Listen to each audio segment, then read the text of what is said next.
German Chancellor Angela Merkel's political future is put to the test. A right-wing anti-immigration party has defeated her party in her home state. So will this change her policy, and what's the reaction in Europe? This is Inside Story.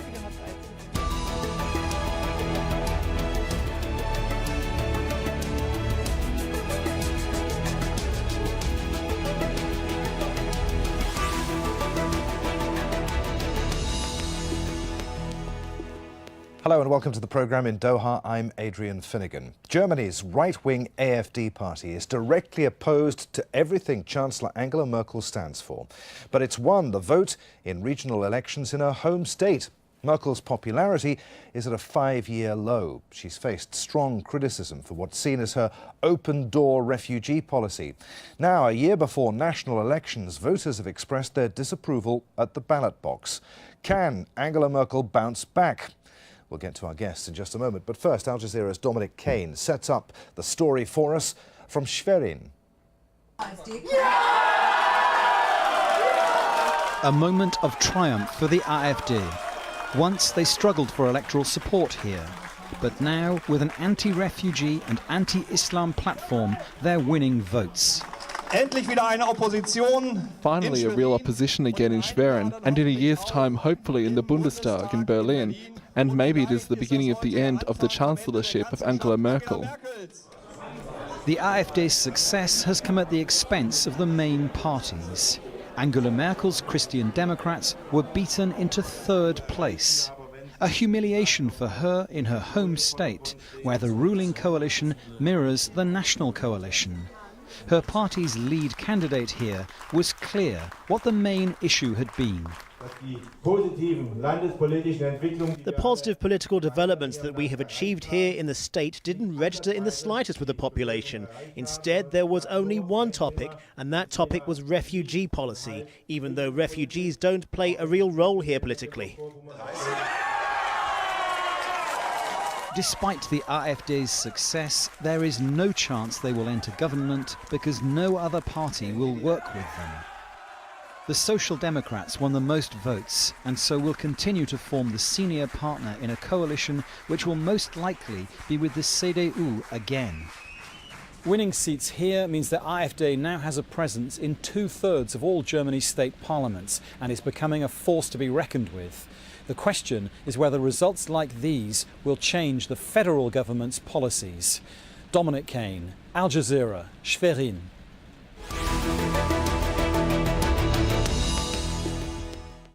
All right, let's bring in our guests. They're all joining us from Berlin today.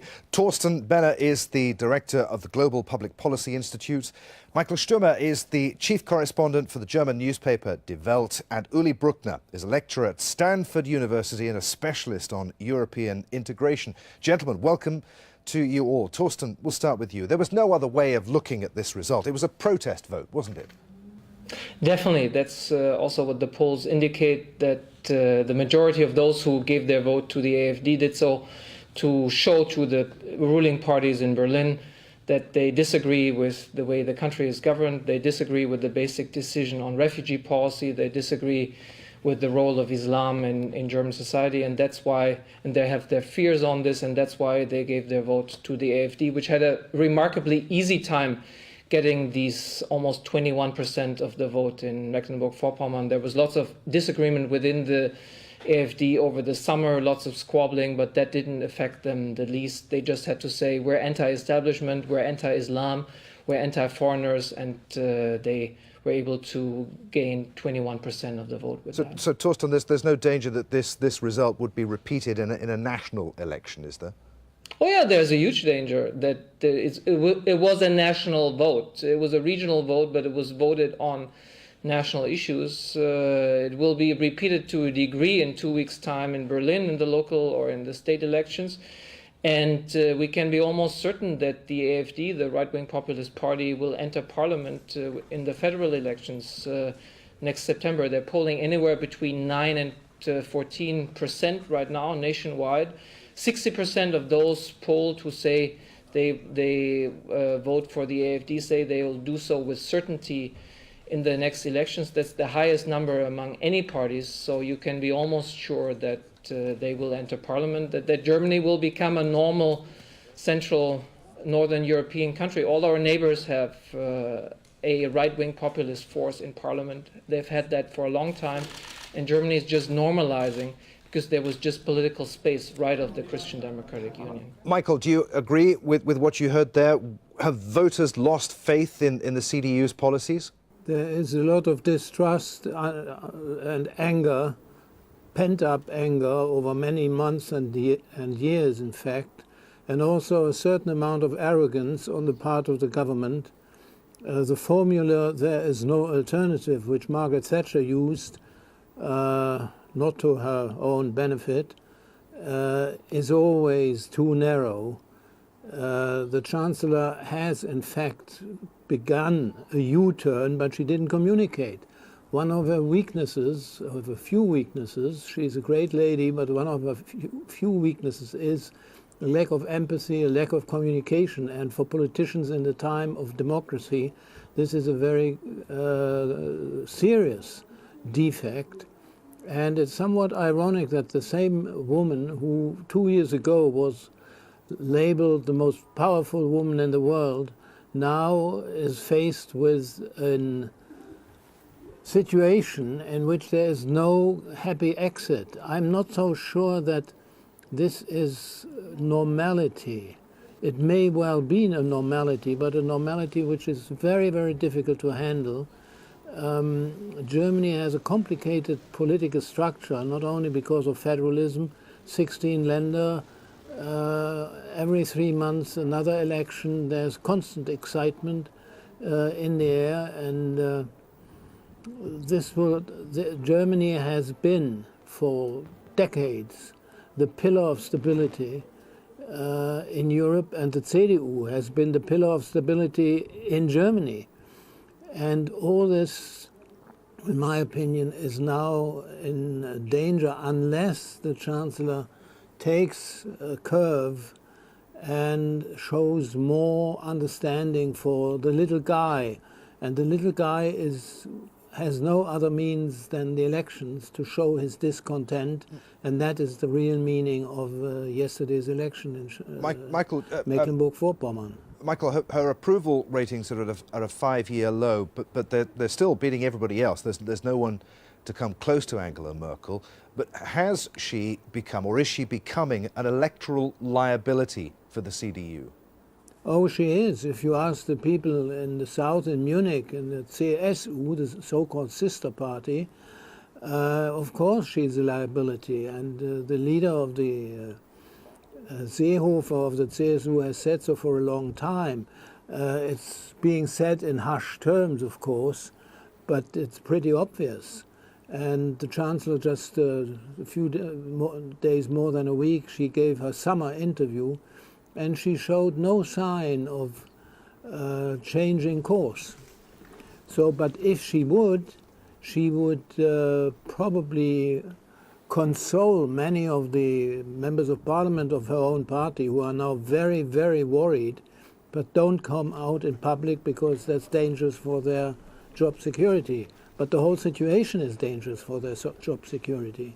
Okay. So prepare for a very uncertain 12 months, and after that, of course, extremely difficult coalition, formation of a coalition. All right. Uli, put this into perspective for us. You've heard what our other guests have to say. Was this just about bloodying the nose of the CDU? Or is it more than that? Have voters in Germany lost faith in all the mainstream political parties? Well, first of all, it's not only voters in Mecklenburg-Vorpommern, but as you said in the beginning, this is a nationwide question that we are discussing, and not only what 1 to 2 million people in Mecklenburg-Vorpommern did yesterday. But I think everything is much more complex and complicated, and that makes it difficult for Merkel to communicate the way Thorsten was referring to as a communication problem. When we look at the issues that the Alternative für Deutschland brought up, they started with a single issue, which was the Greek crisis, the future of the euro, which is a very complex monetary union architectural problem that the average observer of the news cannot fully understand, and it's extremely difficult to communicate. The refugee problem has to distinguish between the refugee and the immigration side of it. This has never meant to be an immigration question, but a humanitarian action of the government, which is difficult to communicate if you only see the large numbers of people pouring into the country. But in both cases, in the monetary union as well as in the refugee case, we have a European Union without internal borders, and isolated solutions that a single country could find a solution by its own, by just changing a government, simply doesn't work anymore. And this is extremely difficult to communicate for anyone, no matter if the government is Merkel or a successor. Uli, the Chancellor's home state has been largely insulated from the refugee crisis. So what are we to make of this sobering defeat for the CDU, which we're told in that state was all about immigration? As I said, it's extremely complicated to communicate what the long-term strategy should be. Merkel was always referring to a European solution and finds herself being isolated because everyone else in the European Union is either too weak to sign up for a shared solution or doesn't have the same problem in the sheer size of the question how many refugees need to be integrated or what is the particular immigration policy of another European Union country. So it takes much more time to find a European common denominator, although the problems will become bigger, not necessarily smaller. Torsten, what does this result mean for the centre-left Social Democrats who won in the Chancellor's state? Will they be able to repeat that performance nationally? Well, they're at 22 or 23% of the polls, so they'll be happy if they inch closer toward 30%. But indeed, the leader of the Social Democrats, Sigmar Gabriel, the Vice Chancellor, got another lease of life, if you will, by this electoral win, which was partly also a loss because also the Social Democrats lost 5% of the vote, also mostly to AfD supporters. And he was very composed and confident today on TV, making his statements, saying to Mrs. Merkel that it's not enough to just say, we'll manage. She needs to explain, or everybody needs to explain more how to manage, and also to put more of a social dimension into this, because he said that too many Germans think that whenever banks are to be bailed out, there's money for that. When there's a refugee emergency, there's money for that. But if the school in the neighborhood needs repair, if infrastructure needs repair, if you need decent pensions for everybody, then we're told there's no money, and that needs to change. And that's the message the Social Democrats will be driving forward. All right, and just before we step back and look at the bigger picture, Michael, I think you wanted to come in there on something that Uri was saying. Yes, I wanted to say something in favor of the other Europeans. In fact, the Chancellor didn't bother to ask her 16 Ministerpräsidenten, nor did she ask the various heads of government in Europe, and only when it became clear that Germany could not manage entirely on its own, then she said we have to find a European solution. And it's somewhat a magical wand, but the others didn't go along. They said we will not allow Berlin to dictate our refugee policy. And refugee policy, of course, cuts deep into national sovereignty, national identity. And then you are at the very heart of the European architecture. And the European architecture is one of nation states and not of one whole compound that is being steered and directed from Berlin. There the Chancellor had to learn a brutal lesson in the last few weeks. Okay, Torsten, you wanted to say something there? It seems to be too easy a reading for me to say that Merkel acted unilaterally, didn't ask anybody. She wasn't the one who created the refugee problem. She didn't invite refugees to come to Europe. They were all over Europe already. There was a humanitarian emergency in Hungary, and she decided to for Germany to take in a large number of refugees in an emergency situation temporarily, but it's only natural to then say we need a European solution, because it's clearly a European problem. These refugees are not arriving in Berlin, they're arriving in Greece, they're arriving in Italy, in Bulgaria.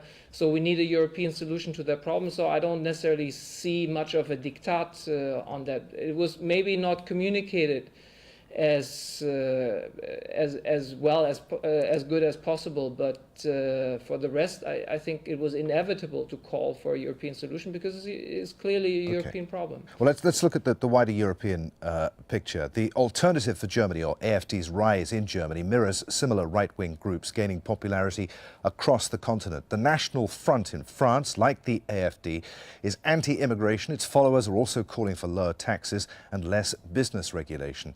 The Freedom Party in the Netherlands is leading polls ahead of next year's parliamentary elections. It says that it wants to close mosques and ban the Quran. And the Danish People's Party has become the second largest party in Denmark. It's pushing to toughen immigration policies and supports the seizure of refugees' valuables. Let's put a question to Uli on that. How does the AfD, Uli, compare in terms of policies to the National Front in France, the Freedom Party, and Denmark's People's Party? Well, I don't think they belong to the same homogeneous camp of right-wing racists and ultra-nationalists as we find in other countries. But it's not even necessary in the case of Germany. As Torsten said before, Germany is becoming kind of normal when we compare our political situation with our neighboring countries, because for many years Germany was unique in its not polarized political spectrum, but on a very consensus-based one, which is on the one hand a good thing to see that what the demos wants is actually provided by the government, but at the same time it ignores what's happening on the edges. And that's why it's relatively easy to mobilize protest, no matter what the content is. But when we look at the voters, there's a large percentage that consider themselves to be left. The vast majority of AfD voters see themselves as central, and only a third of the voters clearly indicate that they flirt with a different type of Germany and a more right or even radical form of right-wing political positions, as we find with Geert Wilders or with the Front National in France. Michael, how do we explain that the popularity of the AfD right now? Why has it attracted so many voters in such a relatively short space of time? Well, probably there was some protest waiting to materialize, and it hadn't found a channel. Now they have found a channel, and they have found a, well, very controversial leadership, not very convincing people. That's probably the weakest part of this new party. And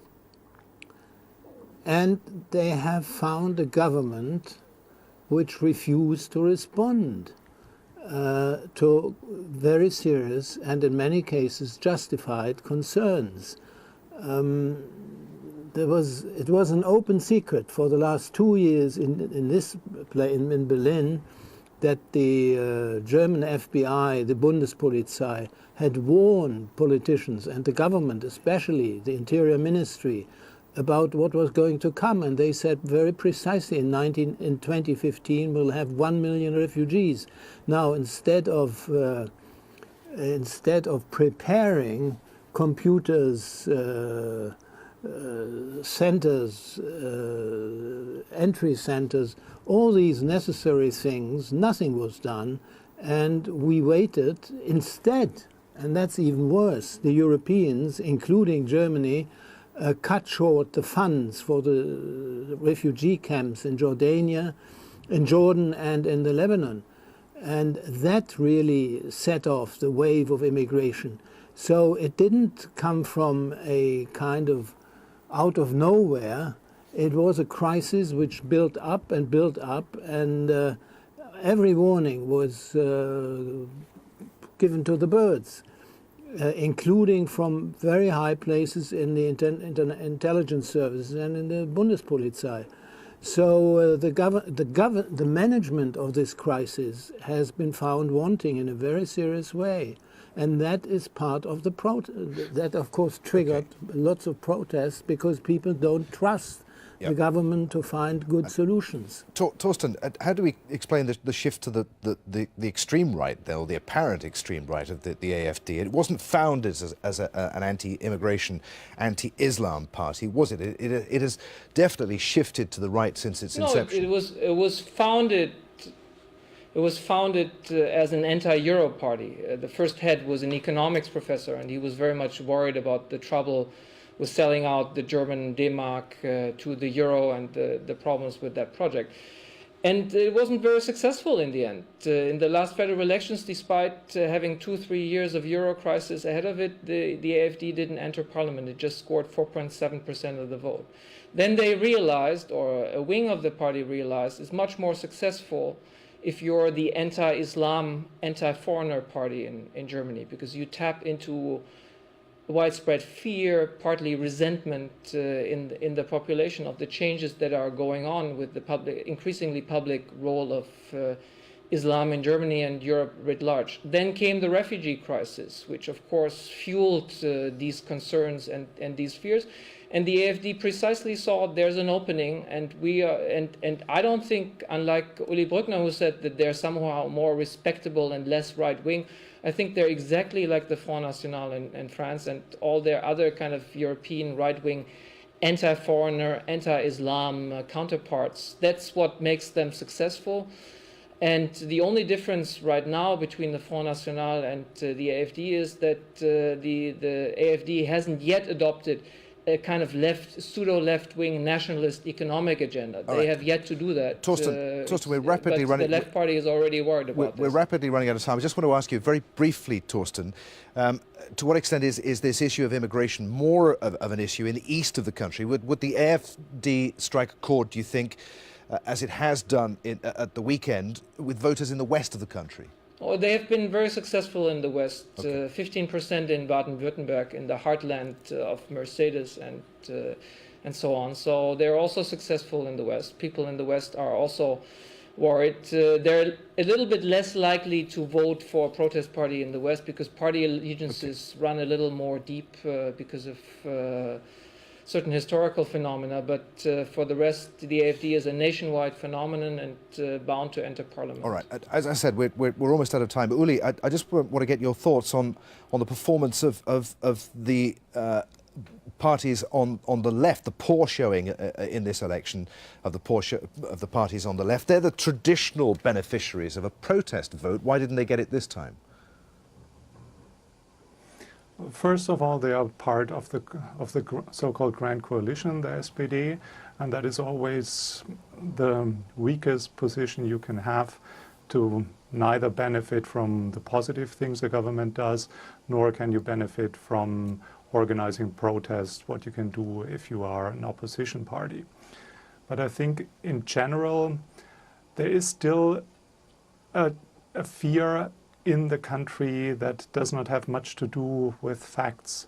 Germany has never been more economically successful than it is right now, and that trickles down and it allows a lot of welfare benefits. So it's not an objective situation that motivates people to vote against this or vote against that, but it's a general fear that what they manage to achieve might be at risk because the world is changing too quickly and they cannot really catch up and consider themselves to be potential losers. I think this general feeling motivates people to opt for something which doesn't necessarily need to provide a convincing alternative, but it just criticizes what is wrong in how the government performs. Gentlemen, there, I'm afraid we're going to have to leave it. Thank you very much indeed for being with us. Torsten Benner, Michael Sturmer and Uli Brückner all in Berlin. And thank you, as always, for watching. Don't forget you can see the programme again at any time just by going to aljazeera.com. For further discussion on any of the issues that we've mentioned on today's programme, go to Facebook at facebook.com/AJ Inside Story. And don't forget you can join our conversation on Twitter at AJ Inside Story. From me, Adrian Finnegan, and the team here in Doha, thanks for watching. We'll see you again. Bye for now.